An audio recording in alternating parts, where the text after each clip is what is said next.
저는 처음으로 제가 스타크래프트라는 그런 게임을 한 적이 있습니다. 그것이 언제냐면 2000년대 초예요. 제가 군 생활할 때인데 제가 그때 장교로 군 생활을 했기 때문에 서울에 있는 누님댁을 좀 왔다 갔다 한 적이 있었습니다. 휴일날 같은 때는 좀 저희가 그래도 수도권에 제 부대가 가까웠기 때문에 능히 왔다 갔다 할 수 있는 거리였어요. 그래서 이제 저희 누님 댁에 가서 토요일날 외박에 갔더니 저희 조카가 거기에서 스타크래프트라는 게임을 하는 거예요. 너무 처음 본 게임이에요. 너무 재밌게 생겼어. 야, 어떻게 하냐 해가지고 좀 배워봤어요. 그런데 제가 게임에 소질이 있겠습니까? 없겠습니까? 여러분들의 예측이 아마 맞을 겁니다. 소질이 없습니다. 그렇기 때문에 항상 게임 시작도 전에 계속해서 컴퓨터한테 지는 거예요. 그래서 저희 조카한테 이 게임 너무 힘들다, 어렵다, 나 이건 못하겠다 그랬더니 제 조카가 의미심장한 미소를 띠면서 딱 얘기하는 거예요. 삼촌, 치트키라는 게 있어. 그런 거예요. 뭐? 그랬더니 치트키라는 게 있대요. 그래서 게임 화면에다 엔터를 쳐가지고 어떤 암호 같은 치트키를 딱 하면은 놀라운 일이 발생한다는 거예요. 벌어진다는 거예요. 그래서 해봐. 그랬더니 쇼미더머니를 딱 치고 엔터를 딱 치니까 갑자기 에너지가 막 올라가고 막 병사 수도 막 늘어나고 엄청나게 저의 역량이 확 상승이 되는 거예요. 그래서 조카가 하는 말이 위험이 처해질 때마다 컴퓨터랑 싸울 때 못 이길 것 같으면 쇼미더머니를 쳐보라고, 치트키를. 그래서 저는 게임을 하다가 항상 지니까 항상 치트키를 쳤어요. 쇼미더머니 이런 것들을 치면서 컴퓨터를 이겨본 적이 있습니다. 좀 재미는 없었지만 그대로 이제 스타크래프트는 제가 거의 안 했던 걸로 기억이 나요. 하지도 못하기 때문에. 그래서 스타크래프트를 통하여서 치트키라는 그런 용어가 생겼습니다. 하나의 어떤 관용어처럼 용어가 생겼어요. 치트키. 그러니까 어려울 때 그것만 치면 어려움에서 항상 우리를 건져줄 수 있는 어떤 마법과 같은 어떤 장치, 그리고 주문, 이런 것들을 치트키라고 보통 하죠. 그렇다면은 요즘에 우리들은 인생 삶을 우리가 볼 때 사람들이 인생 치트키를 원한다라는 그런 생각을 저는 했어요. 인생 치트키. 여러분들 어려운 상황이 있을 때마다 우리는 인생을 살다 보면은 어려운 상황을 우리가 대면하게 되잖아요. 그때 우리는 언제든지 어려울 때마다 이 인생 치트키만 있으면 이건 내가 언제든지 어려움을 극복할 수 있다. 그렇기 때문에 내가 두려워할 필요가 없다. 이것만 가지고 있으면 돼, 내 인생에. 그래서 우리는 이 인생 치트키를 우리가 얻기 위해서 치열한 어떠한 노력을 하죠. 인생 치트키. 그래서 요즘 인생 치트키가 뭘로 부각되고 있습니까? 요즘이 아니라 옛날부터 우리나라의 산업, 1980년대 산업이 급성장할 때부터. 부동산이죠, 부동산. 부동산 불패 신화. 근데 요즘 그것이 좀 흔들리고 있는 것 같긴 해요. 아무튼 어떻게 됐든 옛날에 사람들이 그러죠. 월급으로 돈 못 번다. 그리고 또 차곡차곡 성실하게 해서 돈 절대 못 번다. 한국에서는 부동산 투자를 해야 된다. 이게 인생 치트키다. 인생 치트키다. 이런 얘기를 하고 있어요. 근데 그게 이제 점점 저물고 예전에는 달러를 가지고 있어야 어려울 때 아무리 국가적인 상황이 어려울 때도 이 달러가 있으면 어려움을 극복할 수 있는 인생 치트키가 될 수 있다. 이랬는데 이제 달러의 시대도 저무는 것 같아요. 그래서 비트코인 이런 얘기들이 계속 나옵니다. 제가 이런 얘기를 더 하려고 하는 건 아니고 사람들은 안전자산, 어느 순간부터 내 인생을 담보할 수 있고 내 인생에 어려울 때마다 나를 구해줄 수 있는 인생 치트키, 그런 것들을 막 이렇게 구하는 것 같아요. 그러니까 우리가 구원이라고 얘기할 때 제가 구원이란 말을 폭넓게 사용하는 걸 우리 성도님들과 또 우리 형제 자매들 그리고 우리 학생들 알 거예요. 제 구원이란 말을 꼭 영생이라는 의미뿐 아니라 더 포괄적으로 영생을 합쳐서 쓴다라는 것을 조금씩 눈치를 챘을 겁니다.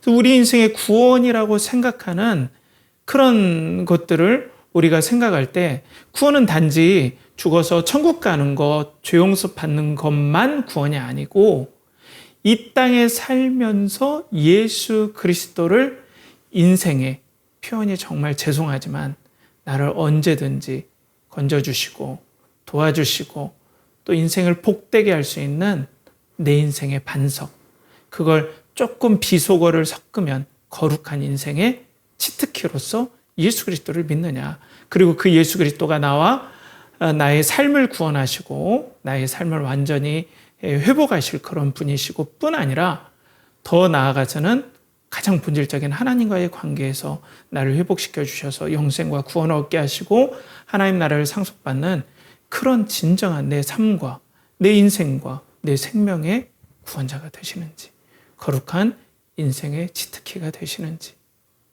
이런 말씀을 쓰는 게 제가 좀 거북하긴 하지만 치트키라는 표현을.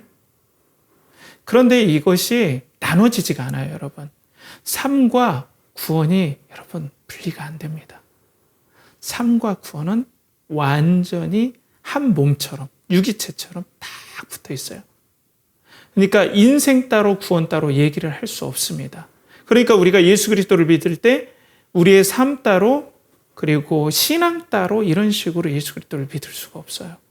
이게 쫙 한 몸처럼 마치 우리가 팔을 잘라낼 수 없듯이 다 이렇게 견고하게 엮여 있는 것이죠. 그렇기 때문에 예수님께서는 오늘 복음서에서도 계속해서 사람들에게 헛된 인생 치트키를 건들고 그들의 신앙을 하나님께서 스스로 돌아볼 수 있도록, 예수 그리스도께서 돌아볼 수 있도록 예수님 말씀 사역과 또 이적과 기적을 통해서 계속 도전하시는 것들을 보게 돼요. 그것들에 사람들이 분노했어요. 여러분들 계속해서 요즘에 사두개인을 통하여서 우리가 말씀을 계속 나눴죠. 이 사두개인은 사두개 제사장의 후예로서 지금 이스라엘의 귀족 계층 그리고 지배 계층에 속한다. 그런데 오늘 공회로 사람들이 모여요. 우리나라로 말하면 국회 그리고 종교기관, 그러니까 교회, 교단 총회를 하나로 묶어놓은 것 같은 그런 독특한 기관, 이 공회에 사두개인과 그리고 바리새인들이 구성원으로 되어 있죠. 근데 예수 그리스도께서 이들의 민감한 부분들을 계속해서 도전하시고 건드렸기 때문에 이들은 이제 예수 그리스도에 대해서 악한 마음을 품고 그렇게 예수님을 반대하고 끝내는 십자가에 죽게 만드셨다는 거죠. 그리고 그 제자들이 성령을 받고 예수님과 똑같은 행동을 하니까 오늘 어떻게 있습니까? 오늘 본문 27절 28절에 보면 그들을 끌어다가 공회 앞에 세우니 대제사장이 물어 이르되 우리가 이 이름으로 사람을 가르치지 말라고 언금하였으되 너희가 너희 가르침을 예루살렘에 가득하게 하니 이 사람의 피를 우리에게로 돌리고자 하미로다. 공회에 세웠죠. 우리 사도들을. 예수 그리스도, 지금 지난주에와 지난 말씀에는 천사들이 옥에서 풀어서 다시 이 생명의 말씀을 전파하라 했기 때문에 다시 성전에 서서 가르치니까 이 사람들이 사도들을 잡아다가 공회에 세웠어요. 이 공회에 세웠다는 건 패턴이 비슷해요. 예수님을 공회에 세워서 죽였잖아요. 비슷한 패턴으로 죽이겠다는 사인이에요. 그러면서 이 이름, 우리의 인생 치트키를 계속 건들면서 도전하고 우리를 불편하게 했고, 우리의 신앙에 대해서 너희의 신앙이, 너희의 삶이 잘못된 것뿐이 아니라 너희의 신앙이 잘못되었다로 계속해서 예수 그리스도께서는 진리의 말씀으로 그들을 책망하시고 도전했기 때문에 이들이 분노하여서 예수 그리스도를 죽였거든요. 그런데 그 이름으로 똑같이 그분이 말씀하시는 것과 똑같이 제자들이 또 말하니까 그 이름으로, 그 가르침으로 너 얘기하지 말라고 했지. 엄격히 금했는데 또 너네들이 얘기했어. 라고 분노하는 거예요. 이전에 그들이 예수 그리스도에게 도전받았던 그 분노가 다시 이들에게 떠올랐던 거죠. 그러면서 우리가 예수 그리스도를 그래서 죽였다라는 것을, 그 사람의 피를 우리에게 돌리고자 한다. 이 사람의 피를 우리에게 돌리고자 한다. 그 죽음, 우리가 죽였던 예수 그리스도의 그 피를 너희들의 잘못이다. 사두개인과 바리새인의 잘못이다라는 것들을 너네들이 더욱더 대중들에게 그리고 사람들에게 더욱더 각인시키는 일이 그 가르침이야. 그거 잘못된 거야. 우리가 옳았어. 라고 이들이 이제 겁박을 하고 겁을 주는 거죠. 협박을 하는 거죠. 그러니까 사도들이 뭐라고 합니까? 담대하게 선포하죠. 그러면서 29절에 베드로와 사도들이 대답하여 이르되 사람보다 하나님께 순종하는 것이 마땅하니라. 이 생명의 말씀을 그리고 이 예수 그리스도께서 참 하나님 되시고 메시아 되심을 만왕의 왕 되심을 하나님께서 선포하라고 명령하셨기 때문에 이 복음의 선포, 예수 그리스도의 말씀을 계승한 이 선포, 너희들이 악랄하게 반응했던 예수님께서 너희들의 신앙과 삶을 아주 추상과 같이 엄한 진리의 말씀으로 꾸짖은 그 말씀, 이것은 하나님의 명령이다. 우리는 타협할 수 없다. 우리는 생명이 그리고 우리가 죽을지라도 이 예수 그리스도의 복음의 말씀을 선포하는데 절대 타협하지 않겠다. 이렇게 얘기를 하는 거예요. 그러니까 오늘 본문의 의도는 뭡니까, 여러분? 아무리 이 예수 그리스도의 복음의 말씀대로 살기 어렵거나 또 예수 그리스도의 복음을 전하는데 동일한 바리새인과 사두개인과 같은 방해가 있을지라도 담대하게 예수 그리스도의 복음을 선포하라는 도전이에요. 이 예수 그리스도의 복음을 믿고 선포하라.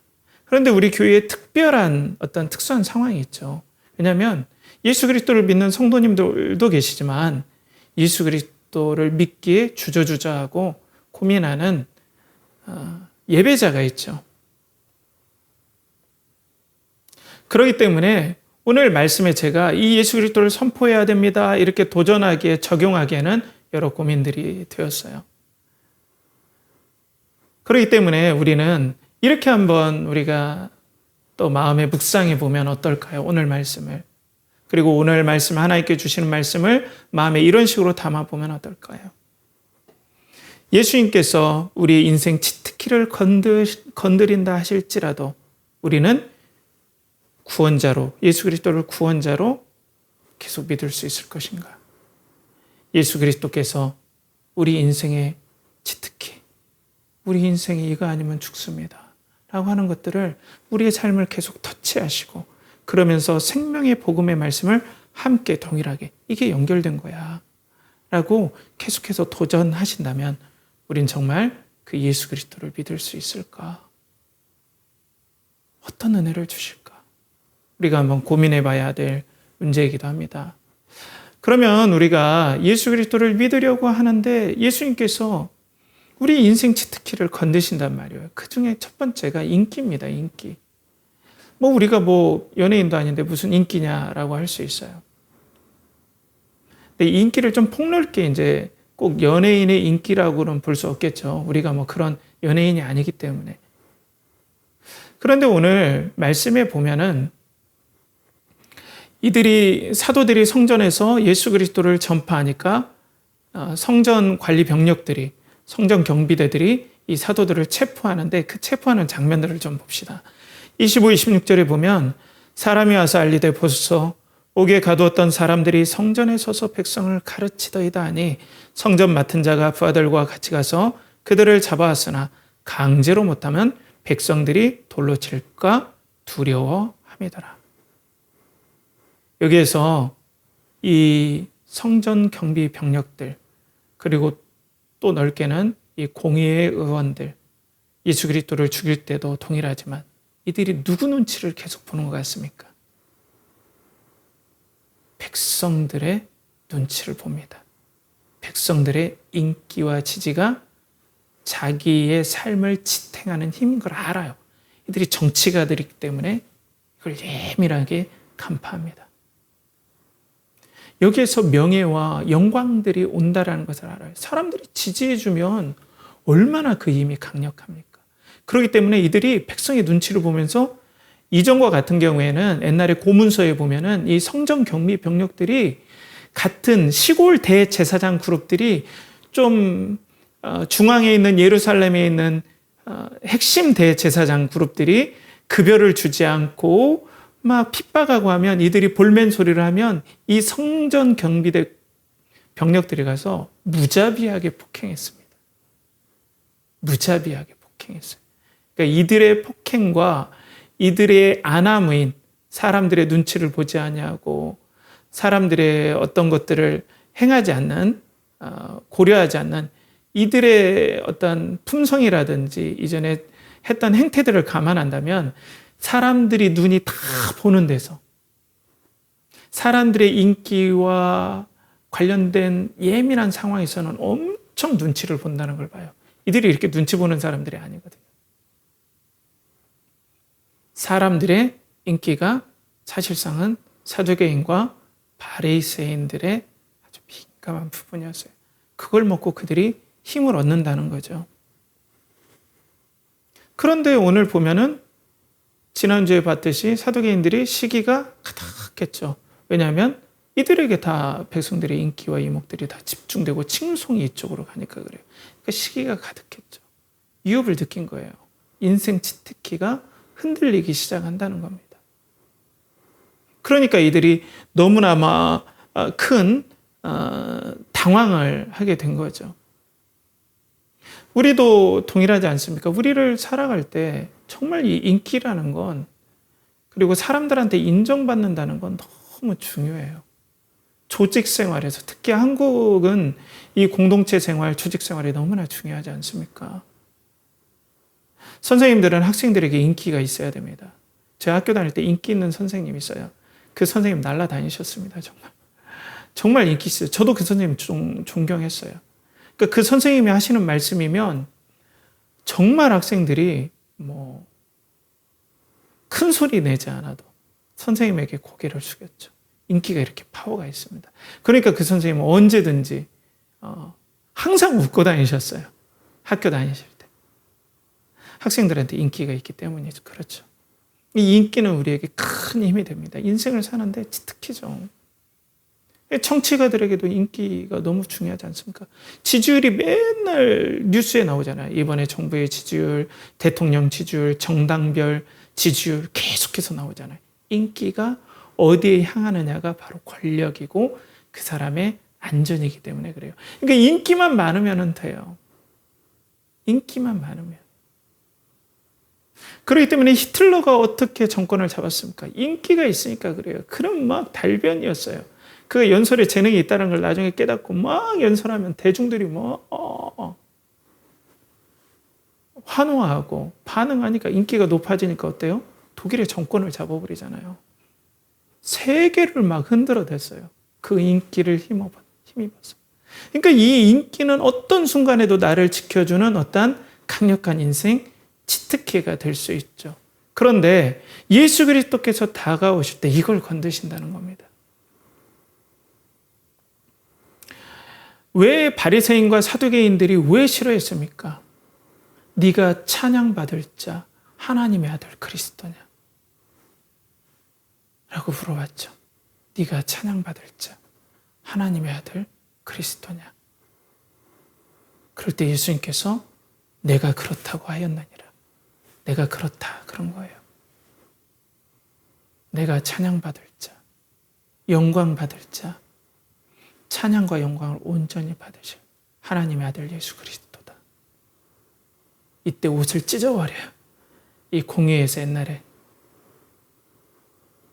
나의 모든 인생 치트키가 바로 사람들의 인기와 찬양과 그리고 칭송에 달려있는데 진짜 예수 그리스도가 하나님의 아들이시라면 나의 모든 명예, 나의 모든 인기가 이분에게 가기에 합당하잖아요. 그걸 원치 않았다는 거예요. 옷을 찢어버립니다. 그리고 예수님을 죽이기로 결단해요. 이에 더 큰 증거를 원하리요. 예수님을 죽이기로 결단해요. 그러니까 예수님께서는 우리의 삶에 복음으로 다가오실 때 이런 것들을 건드신다는 거예요. 존귀영광 모든 곳에 주님 홀로 받으소서. 멸시천대 십자가는 내가 지고 가오리다. 이름 없이 빛도 없이 우리는 어때요? 예수님 우리의 삶에 오실 때 존귀 영광 모든 권세 저에게 주시고 이런 것들을 주신다고 약속해 주십시오. 내가 있는 조직에서 인기를 주십시오. 내가 있는 사업체에서, 직장에서, 사업에서 인기를 주십시오. 그렇다면 저는 예수님께 11조를 잘 바치겠습니다. 교회에 필요한 물품 다 사겠습니다. 그렇지만 영광 받는 것에 대해서는 저에게 이거는 저한테 확실히 보장해 주셔야 됩니다. 이런 식으로 딜하는 사람이 있다니까요. 내 맘대로 하게 해주십시오. 내가 사람들 앞에서 내가 이 영광을 얻는 일에 하나님께서 용인해 주신다면 돈, 말씀만 하십시오. 교회 건축할 때 말씀만 하십시오. 다 드리겠습니다.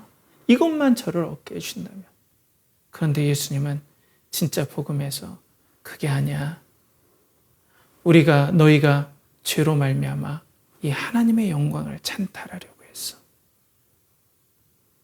그리고 너희가 찬탈한 그 영광이 없으면 죽을 것 같다라는 생각에 하나님과 분리되고 하나님께 가까이 가지 않고 하나님 앞에 죄 가운데 살게 되어서 이게 너희들을 망하게 한 거야.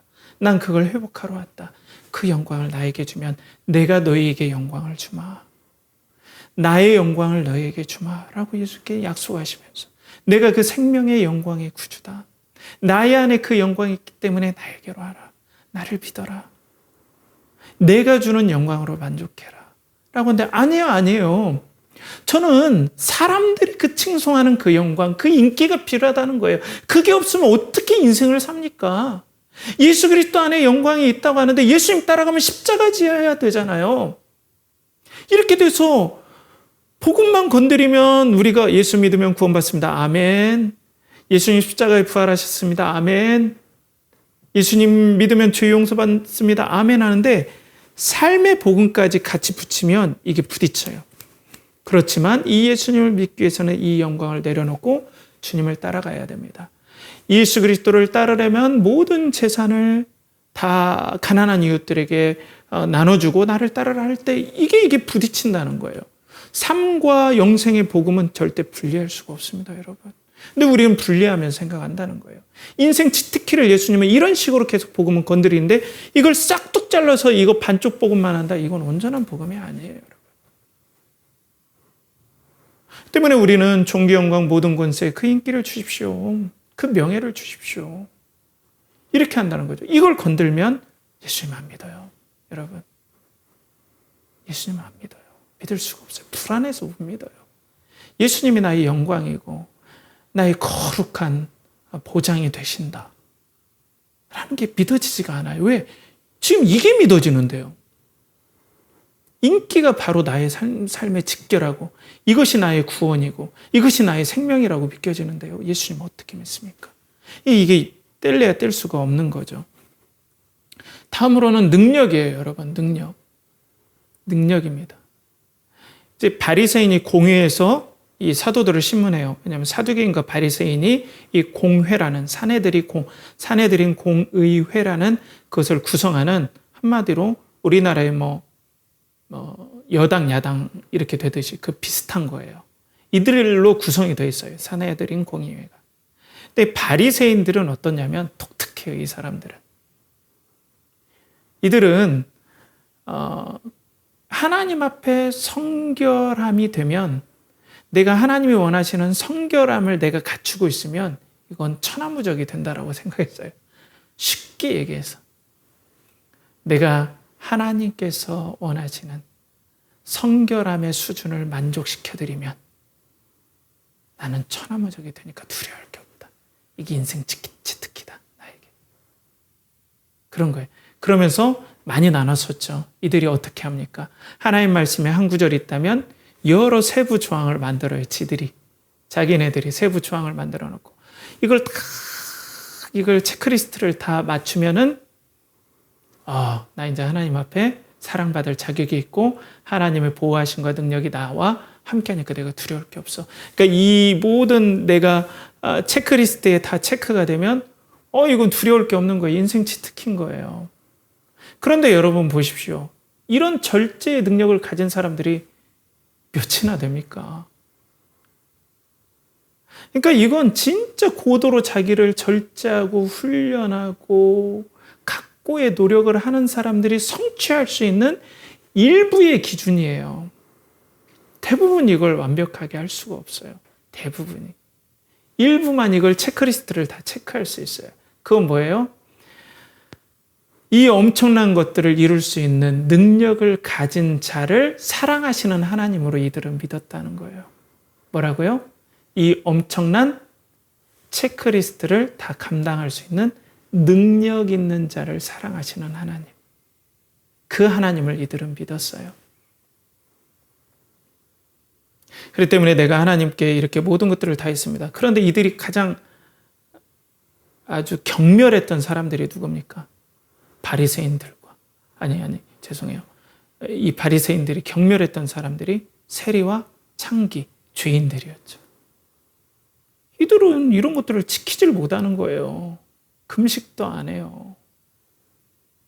세리들은, 죄인들은 뭐 당연하고 창기들. 저 능력 없어. 그러니까 하나님 앞에 보호받을 자격도 없고 하나님 관심 받기야. 나만 하나님의 능력 가운데 있어. 이걸 다 했기 때문에. 그렇기 때문에 그 사람들은 로마가 나를 다스리든 말든 뭐 헬라가 나를 다스리든 말든 별로 관심이 없었어요. 왜? 내가 이 하나님 앞에 체크리스트만 다 하면 로마든 뭐든 다 이길 수 있다는 자신감이, 묘한 자신감이 있었다는 거예요. 그게 이제 문제가 되는 거죠. 그런데 이거를 깨트리신 분이 바로 예수님이라는 거예요. 예수님께서 이 땅에 오셔서 이들과 가장 부대쳤던 것들이 안식일의 능력을 행했던 거예요. 안식일에 무엇을 행한 거라고요? 능력을 행했던 거예요. 봐요. 안식일에 병자를 고쳐요. 그러면은 뭐든지 문둥병을 만지면은 이 부정이라는 원리가 있어요. 무슨 원리요? 부정, 깨끗하지 않고 성결을 해치는 원리가 있는데 뭐냐면 문둥병이나 시체를 만지면 만진 사람에게 이 부정한 것이 거꾸로 옮겨가요. 그런데 예수님은 안식일 때 어떤 일을 하십니까? 부정한 병들 그리고 귀신들을 쫓아낸 부정한 것들을 거꾸로 예수님은 능력으로 점령을 하시는 거예요. 바리새인들은 지금까지 어떤 생각을 했어요? 내가 열심히 체크리스트를 하면 성결의 능력이 나에게 임하여서 내가 하나님의 사랑을 받는다. 이게 바로 내 인생의 치트키다. 그럼 내가 어디든지 있을 수 있다. 그런데 예수님께서 딱 나타나셔서 성결의 능력이 예수님이 그들의 체크리스트를 같이 따라해서 그들처럼 나도 이걸 다 지켰으니까 나도 하나님의 사랑 가운데 있어가 아니라 그냥 오셔서 병자로 고치시고 귀신을 쫓아내시고 때로는 손을 대셔서 쫓아내시는 거예요. 성결의 능력이 거꾸로 부정을 막 쫓아내는 거예요. 예수님 안에서. 그러니까 능력이 어디 있다는 거예요? 예수 안에 있다는 거예요. 능력이 어디 있다고요? 예수 안에. 이 체크리스트를 지키는 그들의 의지와 그들의 어떤 성품과 기질에 있지 않고 예수 그리스도 안에서 하나님께서는 함께 하시고 예수 그리스도 안에 성결의 능력으로 기뻐하시고 사랑하셔서 예수 안에 있을 때 우리는 진정 안전하고 예수 그리스도 안에 있을 때 우리는 진정 하나님의 사랑을 받을 자격을 얻을 수 있음을 예수님께서 보여주신 거예요. 그래서 안식일에 진정한 안식이 어디 있습니까? 하나님의 사랑을 받으면 우리가 안식을 누릴 거 아니에요. 그들은 체크리스트를 지킴으로 안식일에 우리는 나는 안식 받을 자격이 있다. 그런데 거꾸로 예수님이 오셔서 안식일 날 막 다 고치는 거예요. 그들은 안식일에 아무 일도 하지 말라고 그랬는데. 진정한 능력이 어디 있음을 보여줘요? 예수 그리스도 안에 있음을 보여준 거예요. 이들은 불같이 화냈어요. 그들의 치트키를 건드렸기 때문에 그래요. 나 이걸로 하나님 앞에 사랑받는데 예수님께 그걸 다 무시한 것처럼 무시했다고 생각했어요. 살기 등등했죠. 죽일 생각을 한 거예요, 예수님을. 안식일에? 내가 이것 가지고 사는 건데 나의 복음을 건드려? 예수 믿을 수 없어. 이렇게 된 거예요. 그런데 어때요? 예수는 예수 안에 진정한 하나님께 사랑받을 은혜와 능력들이 다 있다. 나를 믿는 자는 이 사랑의 능력 가운데 있고 어디를 가나 이 사랑의 은혜와 하나님께서 함께 하시는 은혜의 능력들, 정결의 능력들이 내 안에 있기 때문에 나를 믿고 나에게 와야 된다는데 바리새인이 그걸 분노했어요. 어떻게 너 안에 그들이 생각하게 그 성결의 능력이 있고 어떻게 너를 통하여서 그런 능력과 사랑받음이 있냐. 오직 우리들이 만든 규칙에서 능력이 있는 거야.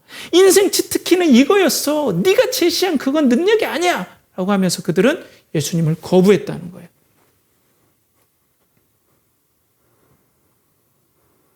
사랑하는 성도 여러분, 우리도 그렇지 않습니까? 예수 그리스도를 우리가 의지하면서 나의 능력의 복음, 하나님 나에게 돈을 벌 수 있는 능력, 그리고 또 사람들 앞에 두려워하지 않는 능력, 이런 능력을 주십시오. 이런 능력을 주셔야 내가 세상에 살 거 아닙니까? 나에게 지적인 능력을 주십시오. 나에게 이런 능력을 주셔야 삽니다. 라고 우리는 막 기도해요. 그런데 사도 바울은 어떻습니까? 사도 바울이 능력이 필요했어요. 복음을 전하려면 능력이 필요하죠. 사람들 앞에 옛날에는 연설을 했잖아요. 근데 사도 바울은 전설에야만 안질이 있었다고 했어요. 아니면 옛날에 간질이 있었다. 간질이라는 거 갑자기 막 얘기를 하다가 쓰러져서 경련을 일으키는 그런 병이기도 해요. 안질이냐 아니면 간질이든지 다 말씀을 전하는 데는 능력을 방해하는 거예요. 그런데 사도 바울에게 하나님께서는 이 사탄의 사자, 육체의 가시를 주셨어요. 정반대 아닌가요? 뭘 깨닫기를 원했던 건가요? 능력의 지극히 큰 것이 내 안에 있지 않냐고. 예수 그리스도 안에 있음을 깨닫게 하기 위해서. 그래서 사도 바울은 너무나 기뻐했어요. 자기의 연약함을. 예수의 능력으로 사는구나. 나의 삶도 예수 안에 있을 때 나는 은혜 가운데 살아가는구나. 내가 비록 연약해도 예수의 능력이 나와 함께하고, 그래서 예수와 함께 동행하는 것이 내 인생의 참 행복이고, 또 예수와 함께 동행할 때 예수 그리스도께 주시는 구원과 그리고 예수 그리스도께 주시는 사랑하심으로 말미암아 내가 하나님께 사랑받음이 내 인생의 영생이고 구원이구나. 이게 함께 연결된다는 거예요. 근데 이 바리새인은 이것들을 거부했어요. 능력이지. 능력 없이 어떻게 살아? 하나님 능력 주세요. 그리고 열심히 하는 나 하나님께 축복해 주셔야 되지 않습니까? 물론 하나님께서 열심히 할 때 은혜로 열심히 한 사람에게 주시죠. 그런데 내가 이런 능력이 없으면 한없이 우리는 디프레스 되고 다운돼요. 너무나 쓸데없는 사람처럼 보이는 거예요. 말의 능력이 없거나 관계의 능력이 없을 때 우리는 너무나 위축이 되죠. 때문에 우리는 강력한 능력을 원해요. 이게 우리의 복음이 되는 거예요. 그래서 이걸 주는 것이 우리의 복음이 되고 이걸 약속하는 게 우리의 복음이 되는 거예요. 근데 예수님은 이걸 건드신다는 거예요. 우리 삶 가운데. 그럼 어떻게 예수님을 믿습니까? 우리 삶 가운데 이걸 건들고 오시는데 진정 능력은 예수 그리스도 안에 있다는 걸 계속해서 예수님은 보여주시는데 더 나아가서는 환경입니다. 환경. 이제 사두개인이에요, 여러분. 사두개인은 지금까지 계속 나눴죠. 제가 이제 말씀을 나눌 때 이 사도행전이 점점 예루살렘에서 이제 외부로 확장해요. 그러면 이런 나눔이 조금 줄어들 거예요. 이런 식의 사두개인, 바리새인 이런 쪽의 나눔은 조금 이전보다는 줄어들 것 같아요. 제가 말씀에 나오니까 계속 이걸 가지고 또 묵상하고 그런 겁니다. 사두개인은 그들의 치트키가 뭘까요, 여러분? 인생 치트키가 성전입니다. 성전. 이 성전에서 그들은 명예를 얻어요. 대제사장이라는. 이 성전에 하나님께서 임재하신다는 그 사실 때문에 이들은 바리새인처럼 그렇게 하지 않아도 그냥 타고난 어떤 환경 가운데 그들은 어떤 삶의 이스라엘의 금수저인 거예요. 노력도 안 했는데 그냥 타고난 거예요. 그런 환경이 그들에게 주어져 버린 거예요. 참 대단하죠. 이 성전을 통해서 그들은 부유함을 누렸어요. 떵떵거리면서 부유하게 잘 살았습니다. 왜? 이 성전을 통해서 엄청난 헌금들이 들어왔거든요. 때문에 이걸 떵떵거리면서 잘 살았어요. 그런데 이건 아무나 대제사장이 될 수 있습니까? 아니에요. 그들의 혈통이 있어야 돼요. 그러니까 이 환경, 성전이라는 곳에 있을 수 있는 대제사장의 혈통, 이런 환경이 그들의 삶에 아주 중요했어요. 그러니까 지난주에 대제사장들, 이 사두개인 그룹들은 이 정치에 아주 민감했다. 이건 뭐예요? 성전을 지키기 위한 그들의 정치였어요. 뭐예요? 성전을 지키기 위한 정치. 로마와 외세와도 끊임없이 외교하고 정치했던 이유는 뭐예요? 이 성전을 지키기 위한, 환경을 지키기 위한. 여기에서 모든 게 나온다는 거예요. 이 환경에서. 그렇기 때문에 이 환경만 있으면, 아니 뭐 헬라가 오든 로마가 오든, 아니 바벨론이 온다 치더라도, 심지어는 하나님께서 바벨론이 와서 이 성전을 불태울 것이다 라고 얘기했는데 믿지 않았어요. 이 성전만 있으면 절대 성전은 무너지지 않는다. 이런 생각을 이들이 했다는 거예요. 그러니까 이 성전만 있으면 돼요. 이 환경만 저에게 보장하면 됩니다. 뭐든 필요 없습니다. 이 환경을 건드리면 안 돼요. 대신에 성전을 건드리면 안 돼요. 이건 나에게 뭐든 용서할 수 없는 거예요. 그러니까 여러분들 구약을 한번 읽어보십시오. 이들이 대제사장 그룹들이 그때도 있었잖아요. 구약 때도. 하나님께서 계속해서 너희들 예배를 드리는데 레위기식대로 다 예배를 드려도 그 마음에는 탐욕으로, 마치 우상에게 예배하는 그 마음으로 예배드리는, 그건 형식을 다 지킨다 하더라도 잘못된 거야. 그렇게 지적해도 그들은 회개하지 않았어요. 오히려 선포하는 이사야를 죽였고 또 예레미야를 계속해서 핍박하죠.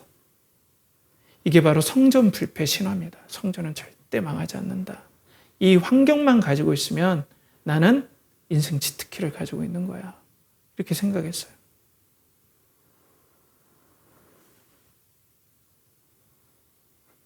그렇지 않나요, 여러분? 우리의 삶도 어떻습니까? 우리의 삶도 좋은 환경들을 내가 가지기로 하네요. 그게 나쁘다고 하는 건 아닙니다. 구원과 연관해서. 좋은 환경이 있으면 좋지요. 그런데 그게 나의 인생의 구원이고, 그리고 이게 신앙까지 연결된다. 나의 인생 환경이 나의 구원자고 나의 생명이고 나의 인생을 모두 지탱해주고 이것을 주는 것이 나의 구원자다 라는 생각이 잘못된 복음이라는 거예요. 요즘에 어떻습니까? 한국에도 그런 거 있지 않습니까? 요즘에 그 뉴스에서 보면은 그 한국은행에서, 의외로 한국은행은 이런 것을 발표하는 데가 아니거든요. 근데 한국은행에서 이례적으로 이걸 발표했어요. 그게 뭐냐면 서울대 진학을 가르는 요인 92%는 거주지다. 서울대 진학을 가르는 요인 92%는 거주지, 강남 거주지에 있어야만이 서울대에 갈 확률이 92%가 올라가더라. 이걸 한은에서 경고했어요. 이렇게 가면 새로운 특권층이 생기고 지역과 모든 사회에 불균형이 있어서 한국 사회에 큰 어려움이 될 거다. 근데 이게 멈춰집니까? 부모의 재정의 70, 그러니까 부모의 가진 돈의 명문대를 갈 수 있는 이 영향이 72%가 작용한다. 이 환경이 인생의 치트키가 된다. 좋은 부모의 환경, 또 주변의 환경이 나를 보호하고 나를 이끄는 인생 치트키가 된다라는 거예요. 그런데 예수님께서 어떻게 하십니까? 사두개인이 이렇게 인생 치트키로 가지고 있는 그 성전, 이 성전 불패 신화에 예수님께 가셔서 성전 정화를 하시고, 또 예수님을 죽이기로 그들이 결정할 때가 언제이냐면 누가복음을 읽어보면 성전이 회파되리라는 예언을 하세요. 뭐라고요? 인생 치트키. 성전은 절대 무너지지 않는다라는 생각을 가진. 이걸 통해서 나의 모든 것들이 나오고 나의 삶의 모든 영광과 생명들이 여기서 다 나오는데 그 성전이 회파되고 돌 위에 돌 하나도 있지 않게끔 완전히 회파된다라는 예언을 할 때 이들이 예수님을 죽이기로 결정하죠. 근데 예수님은 우리의 복음이 뭡니까? 이런 환경을 붙잡고 이런 환경을 주세요. 이 환경이 나의 생명입니다. 그리고 이것이 저의 구원이고 인생을 결정해요. 인생을 결정한다는 건 뭔 의미에서 나의 영혼의 결도, 나의 영혼의 상태도 이런 식으로 해서 나의 구원이 쭉 이어집니다라는 그런 뜻이에요. 그렇기 때문에 예수님은 이 복음을 건들 때 이건 잘못된 복음이야. 예수님 축복해 주시잖아요. 이런 환경을 갖는 게 뭐가 잘못입니까? 잘못은 아니에요. 그렇지만은 예수님께서 그게 너의 진정한 영원한 너를 보장하고 너를 보호하는 환경이 아니야. 성전된 내 안에 거하는 것이 진정한 영원한 변함없는 안전이야. 그래서 나를 믿어야 돼.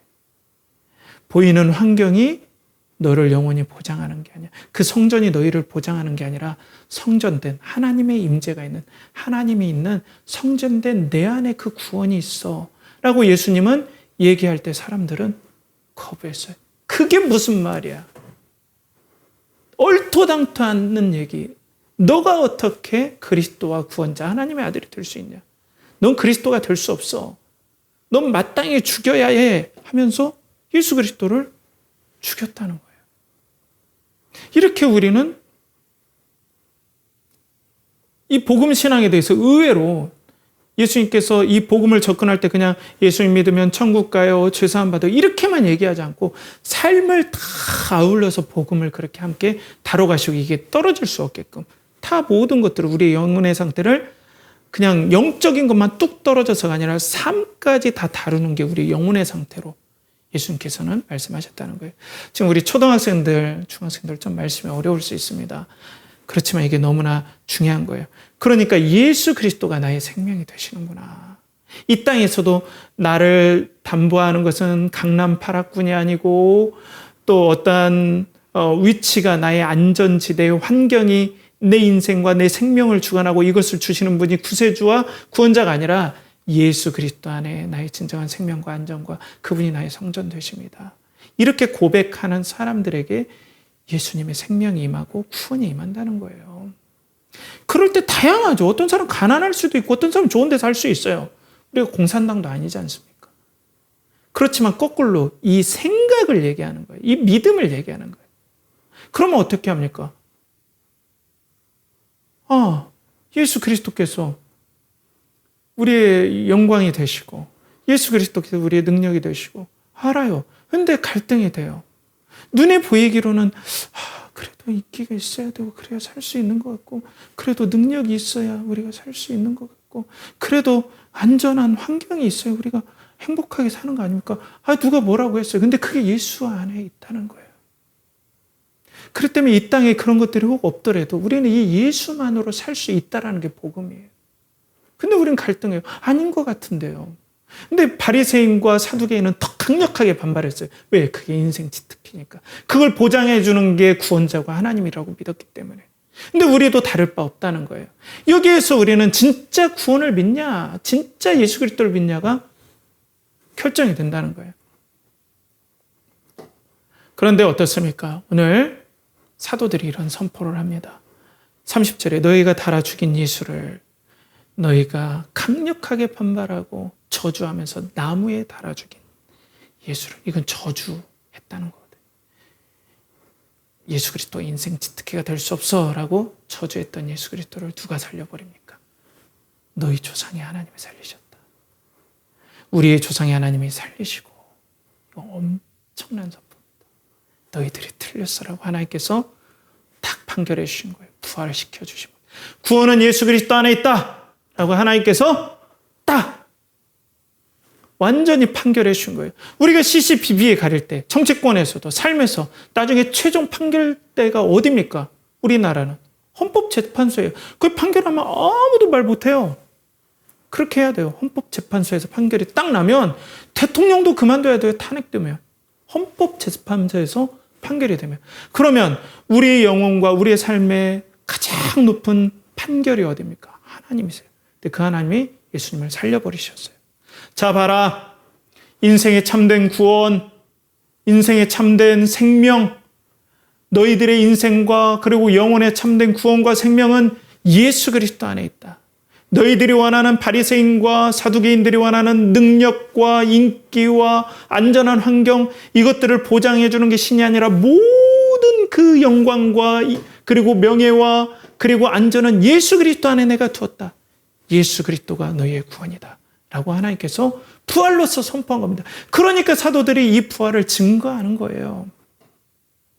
그러니까 하나님께서 이 부활을 통해서 교회가 이 부활을 증거하는 공동체인 거예요. 근데 이 부활을 증거하는데 다시 저기로 간다? 말이 안 되는 겁니다. 여러분, 이 예수 그리스도가 부활하셨습니다.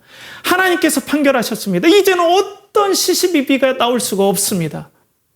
이 예수 그리스도 안에 우리 인생과 영생의 삶, 우리의 삶과 모든 것들을 다뤄주는 참된 생명의 복음, 참된 기쁨의 소식이 여기 있다라는 거예요. 그리고 어떻습니까? 오늘 하나님의 긍휼이 보입니다. 전 이걸 보면서 감격했어요. 그게 뭐냐면 31절에 이스라엘에게 회개함과 죄사함을 주시려고 그를 오른손으로 높이사 임금과 구주로 삼으셨느니라. 이스라엘에게 인기와 그리고 능력과 그리고 환경을 쫓아갔던 그들에게 회개함을 주시기 위해서 지금 이런 것들을 돌이키게 하기 위해서 이 세계관을 바꾸게 하기 위해서 기회를 주시는 거예요. 사도들이 지금 누구 앞에서 이걸 선포합니까? 예수님을 죽였던 바리새인과 사두개인에게 다시 선포하는 거예요. 이게 바로 하나님의 긍휼입니다. 그들에게 다시 회개할 기회를 주시는 거예요. 돌이킬 기회를 주시는 겁니다. 그런데 여기서 보면 예수님을 임금과 구주로 삼으셨느니라 할 때 이 임금이란 뜻은 왕이란 뜻도 있지만 영도자라는 뜻이 원어적인 뜻이에요. 영도자. 아무것도 모를 때 밝은 빛을 비추며 우리의 어둠에서 우리를 끝까지 인도할 영도자. 이걸 좀 어감이 안 좋을 때 쓰기도 하지만 영도자라는 뜻이고, 그리고 여기에서 구주라는 건 소테르예요. 이 소테르는 황제에게, 로마 황제에게 표현했던 말이기도 해요. 하나님께서 반드시 온 세상 만물을 예수 그리스도께서 다스리게 하시고, 그리고 영도자가 되어주셔서 너희들을 인도할 거니까 안심하고 오라 라고 도전하고 있다는 겁니다. 사랑하는 우리 성도 여러분, 그리고 예배자 여러분, 여러분 안심하십시오. 예수님처럼 탁월하시고 예수님처럼 우리를 생명의 빛으로 인도하실 분을 우리 믿고 의지합시다. 우리는 인기가, 때로는 우리는 능력이, 때로는 환경이 보장되어 그것을 보장하는 신이 나의 구주고, 그래서 그것들은 내 맘대로 놔두고 방임해주는 신, 그리고 내가 예수 그리스도 믿어요, 그리고 예수 그리스도 십자가를 믿어요, 난 좋은 호의가 있어요, 이렇게 하면 나를 천국에 보는 신으로 이걸 딱 나눠서 여기는 내 맘대로 하는 영역, 여기만 구원받는 영역, 이게 아니라 예수님 우리의 영도자 되시고 모든 우리의 인생과 영혼을 다스리는 구주가 되십니다. 이렇게 하나님께서 선포하셨습니다. 그러니 안심하고 여러분들 예수 그리스도를 믿으시길 바랍니다. 우리 학생들 이 예수 그리스도가 끝까지 여러분들을 인도하실 겁니다. 우리 청년 형제 자매 여러분, 이 예수님만이 거짓말을 하지 않고 여러분들의 영광이 되어주시고 여러분들에게 능력이 되어주시고 여러분들에게 영원한 피난처와 안식처가 되게 해주실 것입니다. 그러니까 우리 사랑하는 연결하는 교회 성도 여러분, 그리고 예배자 여러분, 이제는 나의 인기와 그리고 나의 능력과 그리고 안전한 환경으로 사는 시대는, 그것이 나의 인생과 생명을 보장하는 모든 것들은 종말을 고했다고 부활이 선포하는 겁니다. 이제 하나님의 나라가 임했다. 예수 그리스도 안에 영광이 있고 예수 그리스도 안에 하나님의 안전이 있고 예수 그리스도 안에 하나님의 능력이 있고 하나님의 성결함이 있다. 이 예수 그리스도 안에 이런 모든 것들을 이뤄놓으신 하나님의 영광만이 영원하고, 이제 예수 그리스도를 떠난 영광과 예수 그리스도를 떠난 안정과 인기, 이런 삶은 종말을 고했다라고 오늘 하나님께서는 예수 그리스도 안에서 제자들을 통하여서 사도들을 통하여서 오늘 선포하는 것입니다. 그러니 여러분들이 예수 그리스도를 믿을 때 하나님께서는 여러분들에게 어떤 분을 보내주십니까? 하나님을 보내주셔서 여러분들의 마음을 격려하실 겁니다. 여러분들을 영도다 주신 예수 그리스도를 통하여서 성령님께서 인도하실 겁니다. 여러분들에게 계속해서 용기를 주실 겁니다. 여러분들에게 계속해서 예수 그리스도의 영광을 보여주실 것입니다. 그래서 오늘 32절에 우리는 이 일의 증인이요. 우리가 그 부활을 봤다. 그렇기 때문에 이 일의 증인이다. 하나님께서 판결하셨다. 진정한 복음이 무엇인가 판결하셨다. 하나님이 자기에게 순종하는 사람들에게 주신 성령도 증인으로서 너희와 함께 하실 것이다. 성령도 그러하니라. 사랑하는 성도 여러분, 믿는 자들에게 성령님을 주셔서 여러분들이 인도하실 겁니다. 하나님께서 인도하십니다. 하나님께서 증언해 주시고 일마다 때마다 예수 그리스도가 우리의 능력이요, 우리의 명예요, 우리의 안전한 환경이라는 것을 지켜주시고 이 예수 그리스도 안에 생명이 있고 하나님과의 관계의 회복이 있어서 이 예수 그리스도 안에 진정한 구원이 있다는 것을 여러분들에게 계속해서 증언해 주실 것입니다. 이 예수 그리스도를 믿고 성령님을 따라 이 세상에서 믿음으로 동행하는 여러분들 되시길 간절히 축복합니다. 함께 기도하겠습니다. 하나님 아버지, 오늘도 예수 그리스도만이 참된 우리의 명예와 그리고 능력과 그리고 진정한 환경이 되심을, 안전한 환경이 되심을 믿고 이 예수 그리스도를 나의 영광과 나의 생명과 능력과 그리고 나의 피난처와 영원한 산성으로 믿고 사는 우리 연결하는 교회 성도들 되게 하시고 우리 예배자들이 지금까지 내가 생명처럼 붙잡았던 것들을 내려놓고 회개하여서 예수 그리스도가 나의 생명임을, 나의 인생의 생명임을, 나의 인생의 거룩한 보장임을 오늘도 믿고 의지하고 영접하는 복된 은혜의 역사들을 있게 하여 주시옵소서. 이를 간절히 바라고 권하며 이제는 우리 주 예수 그리스도의 은혜와 하나님의 극진하신 사랑과 성령의 내주 교통하심이 예수 그리스도가 내 인생의 보장을 믿고 예수 그리스도를 구주로 믿고 영접하며 또 의지하며 살아가고자 하는 사랑하는 연결하는 교회 성도들과 예배자와 그들의 직장과 또 사업체와 가정과 그들이 하는 모든 일에 이제로부터 영원토록 함께 하시길 간절히 축원하옵나이다. 아멘.